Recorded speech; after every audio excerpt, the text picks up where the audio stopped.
কি বলবেন? আপনাকে অ্যারেস্ট নিয়ে কি বলবেন?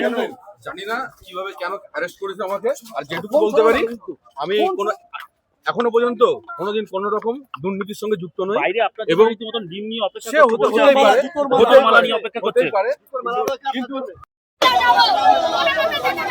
আমরা চাইতে মহিলা যাবো জুতোর মালা পরাবো এই সুযোগ সুযোগ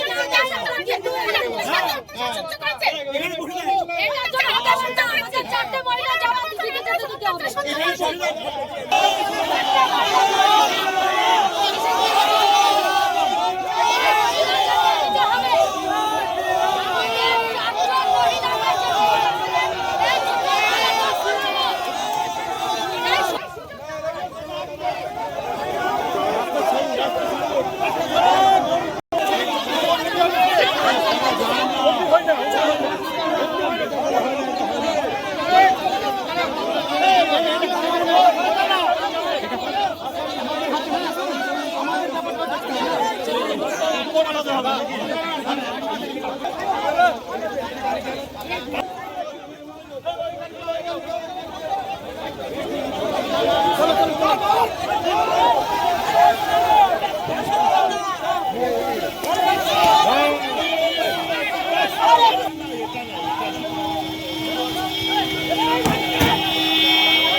আমরা যখন ক্ষমতায় ছিলাম না ব্যবহার করে যাচ্ছি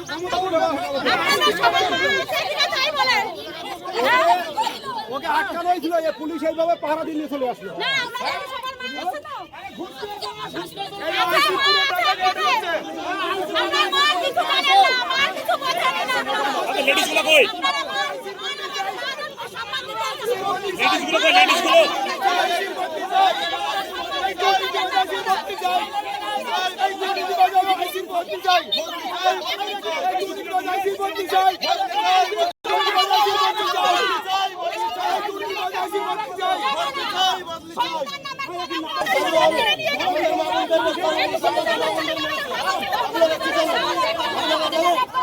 আপনাদের জোর বাড়িতে তাহলে আপনারা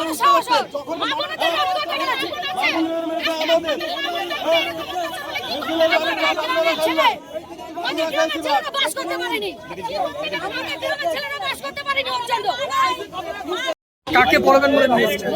আমরা নিরুপম রায়কে পড়ার জন্য এসেছি। ও আমাদের মানে মা বোনদের রেপ করতে চেয়েছিল। উনি একটি বছর ধরে আগে বলেছিল, সেই একটি বছর ধরে এই চটিটা আমি গুছিয়ে রেখেছি, কোনোদিন যদি সুযোগ আসে ওকে এটা পড়াবো। সেই সুযোগ নিজের হাতেই পড়াবো এবং আমার ভাইয়েরই চটি। কাকে পড়াবেন?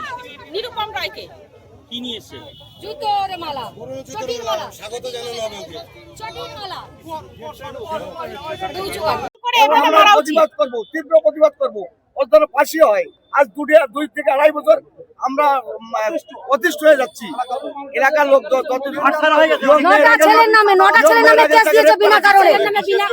নটা ছেলের নামে কেস দিয়েছে।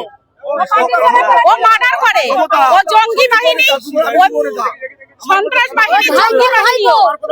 আমি মানিকরা থেকে এসেছি নিরুপমের বিরুদ্ধে আমাদের একটা প্রতিবাদ জানানো বা ফাঁসির দাবিতে আমরা এসেছি। এবং কারণ হচ্ছে আমাদের ওখানে কানন রায় আমাদের যে কর্মী ছিলেন তাকে মার্ডার করেছিল সমীর মল্লিককে দিয়ে। সেই প্রতিবাদে আমরা আরো বেশি এসেছি। জুতো মালা পরাবো, ডিম থেরাপি করবো, সবই হবে ওর, সব রকম হবে ওর। ফাঁসির দাবি আমরা চাই, যাতে ওর ফাঁসিটা হয় তাড়াতাড়ি। অনেক সহ্য করেছি, 3টে বছর আমরা সহ্য করছি। আমার নাম কৃষ্ণ মান্নারা। জুতোর মালা জামাই ষষ্ঠী উপলক্ষে নিরুপম রায়কে আমরা মালাটা সযত্নে পড়াতে এসেছি। একটি বছর আগে মানিকরাতে মানে যে একটা মার্ডার কাণ্ড হয়েছিল, সেখানে আমরা প্রত্যেকে গিয়েছিলাম, মা বোনদের রেপ করতে চেয়েছিল। তাই আমরা অতি সযত্নে 1 বছর ধরে গুছিয়ে আমার নিজের বাইরে চটি নিয়ে এসেছি। হ্যাঁ ওখান থেকে আমরা না, আমি সবাই ঠাকুরনগর থেকে এসেছি, ঠাকুরনগর শিমুলপুর থেকে এসেছি। ও এসছে মানিকখেড়া থেকে, যেখানে ওর এলাকায় যে ঘটনাটা ঘটেছে আমাদের। আমার নাম সীমা রায়। কোনো ইয়াং ছেলে পেলে কখনো ওর বাড়িতে মানে ওর নিজের বাড়িতে সে কোনোদিন থাকতে পারেনি। যখন 4 তারিখের পরে প্রত্যেক ছেলে মেয়েরা তারা বাড়িতে এসছে, ও যে কোনো কেস দিয়ে ধরিয়ে দিত ছেলেদের। গাঁজা কেসে বেশি